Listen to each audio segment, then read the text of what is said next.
spinning from the perspective of law enforcement is any vehicular activity that involves individuals revving their motors, burning their tires, or doing any type of driving behavior that is reckless, to include spinning their vehicles in a circle, driving behavior either on our public streets or in private lots. Behavior where people are engaged in high speed activity in an intersection, usually engaged in both inside and outside of the car, performing stunts, revving tires, revving motors, doing burnouts, donuts, that type of thing. What it does is it traps people in their homes. They're not able to leave and to be able to exit their neighborhood. It endangers people who are walking by, or pedestrians, other cars.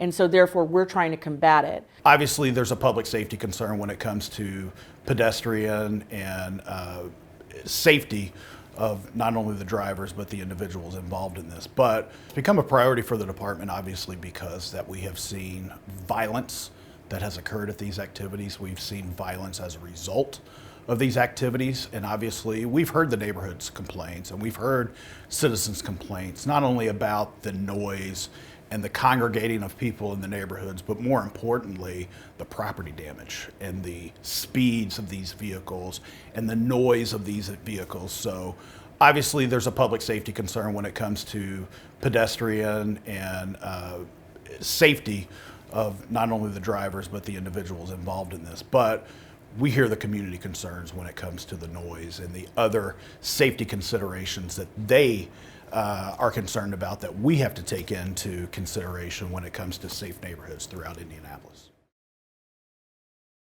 It allows us to issue traffic tickets and allows fines to be put in place against those individuals that are driving these vehicles, that are promoting these incidents. But more importantly, it allows us one extra tool to tow that vehicle and to hold that vehicle, so that vehicle can't be used for further public nuisances, for further spinning, so they can't continue to do this weekend after weekend after weekend. For a first-time offender, they will be able to fix that fine, and they have discretion anywhere from $1 up to $1,000. And that would be for organizers, promoters, or participants. Now, a second time or subsequent offense is $2,500, and that's a flat fine. The vehicle will be impounded for at least 30 days, up to the disposition of the civil case. Now, people, if their car is impounded, they will get notice from the auto desk here at the Indianapolis Metropolitan Police Department within 7 days of the impoundment.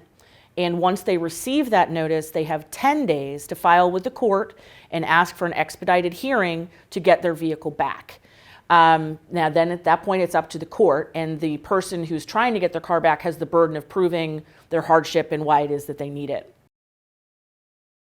So we do have laws like reckless driving, obstruction of traffic, things of that nature. Those will still apply.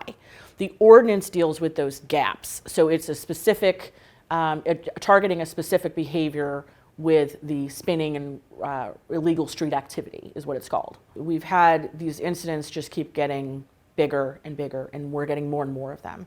And we're hearing from the citizens, we're hearing from our community who are saying, look, we can't get out of our neighborhood. And that behavior is, first of all, very dangerous. It's reckless. It may be that it can be addressed with criminal laws, but in the event that it can't, that's what this ordinance is for. And it's to help keep our officers safe, who have sometimes been in the middle of trying to break up these situations with difficulty. It's to protect our citizens, and it's to protect our community. From my perspective and from Chief Bailey's perspective, we're trying to do anything and everything we can to keep our community safe. We're trying to be at the forefront of emerging crimes and emerging technology, and anything that ensures that IMPD is implementing the best practices of policing. We champion ourselves on motorsports here in Indianapolis, but this is absolutely the opposite of what we want our city to be. We do not want individuals on our city streets doing dangerous activities that will ultimately endanger others. And our message to those individuals is do not come to Indianapolis to participate in these activities, because your vehicle will be towed, it will be held, and you will be cited.